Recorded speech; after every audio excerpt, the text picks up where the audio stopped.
Ang bagal-bagal mo mag-drive, kaya yan tuloy late na tayo.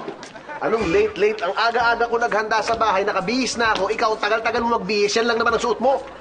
Eh, ganun talaga. Eh, babae ako, di ba? Ganyan talaga kay mga babae. Ang sabihin mo, ikaw kasi, ang cheap mo dahil hindi ka nag-iisip. Kaya tuloy ko siya sa ruta tayo napunta. Dapat alam mo na kung paano i-drive ang lahat. Teka. Ano ba problema mo? Ikaw ang pumilit na pumunta taman tayo sa reunion na to eh. Ayoko naman pumunta dito. Gusto mo iwan kita dito? Apa, talaga, iiwan mo ako? Eh, di iwanan mo ako. O, sige, subukan mo ako iwanan. Talaga iiwan kita? Sige, iwanan mo ako. Alis ako. Alam mukha mo. Dad! Hi! Hi! Kamusta na kayo? Ba't nandito pa kayo sa labas? Ay, naku. Kasi alam mo, minamasahe ko lang ang asawa ko. Kasi nga, napagod siya sa pag-drive. Alam mo na, traffic. Talaga, napaka-sweet. Di pa rin kayo nagbabago mag-asawa. O siya, mauna na ako sa loob, ba? O kaya kailan ako mag-aasawa? O sige. Chikahan tayo sa loob, ba? Chikahan tayo. Kapal na mukha mo, gusto mo pa ako iwanan dito kanina. Oo, talagang iiwan kita. Eh, bakit mo ako iiwan? Kasi wala kang kwentang kasama, ha? Subukan mo akong saktan ulit, ha? Subukan mong batukan ako ulit.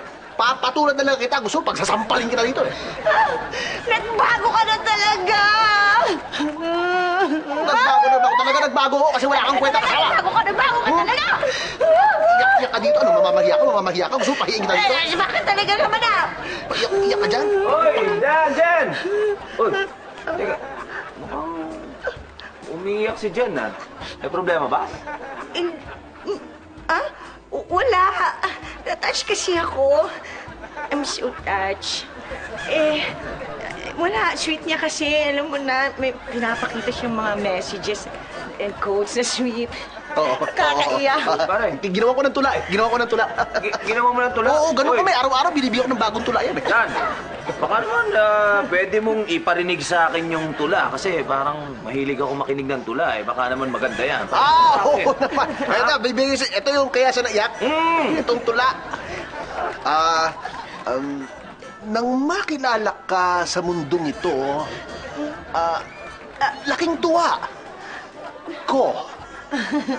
At nalulong ako sa masamang bisyo. Ayan. Yun. Pero work in progress pa eh. Pasensya na. Medyo naiyak eh. Maganda, pero parang familiar sa akin, eh. Hindi, alam ko na. Mga paano? Di magkita tayo sa loob. Party tayo sa loob, ha? Sige. Sumunod na kayo, uy. Sunod kami. Jen, ha, Dan? Hindi, sunod kami. Pasok na tayo sa loob. Paghahalikan ko muna to bago pumasok. Okay. Siyempre. Anong pinagsasasabi mo sa harapan ng ibang tao? Na ano? Hindi ka na nahiya na nalulunod ka sa masamang bisyo dahil sa akin? Oo, talaga. Sana nag-addict talaga ako sa inasawa kita. Kapal na mukha mo! Aray ko. Jen? Nag-away ba kayo? May lamok. Eh, alam mo na baka magka-dengue, kaya sinampal ko na. Aray ko. Oo. Ganun kami. Uy, sandali. May lamok din. Eko! Uy, ang laki lamok naman nun! Lamok eh. Ang laki. Nakakatuwa kayo. Ang cute-cute nyo naman dalawa. Eh, syempre. Swerte ka dito kay Jen, ha? Oo. Sobrang mag-alaga. Sobra, grabe. Ang sarap, ang saya namin eh. Uy, baka may lamok yata uli. Actually, swerte kayo sa isa't isa. Sobra. Pwede kayong huwarang mag-asawa. Oo, sobra. Ito pa yung lamok ko! Sorry, hindi ka umilag eh. O sige, hayaan ko na muna kayo dyan. Pasok muna ako sa loob. Oh, sige, pasok ka. Pasok ka. Ang kapal ng mukha mo! Para sa pali mo ako, maghiwalay na tayo! Ano gawin mo sa akin yan? Hiwalay tayo. Ayoko na. Hindi ko na kaya maghiwalay. Talaga huwag ka maghiwalay! Sabihin na natin sa kanila na maghiwalay na tayo. Talaga, sasabihin na natin! Pagod na ako magkunwari sa mga kaibigan natin. Pagod ako, mas lalo na ako. I'm so sick and tired. Aamin na ako sa kanila. Umamin ka. O, tara.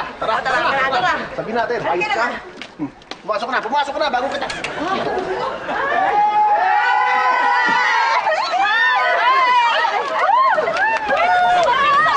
Sa inyo! May gusto kami sabihin muna, Kami muna! Kasi bilang naging magandang example yung relationship nyo sa batch namin, iisipan namin magbigay ng reward sa inyo. All expense paid trip to Boracay. 1 week yun, ha? 1 week! Congratulations! Sigurado pa may lalong titindihan pagsasama ninyong dalawa. Yeah. Pero teka lang, ano yung sabihin ninyo? Wala. Wala. Gusto lang namin sabihin na masaya kami na nai-inspire namin kayo. Sasamahan namin. At patuloy pa tayo magiging inspirasyon nila, di ba?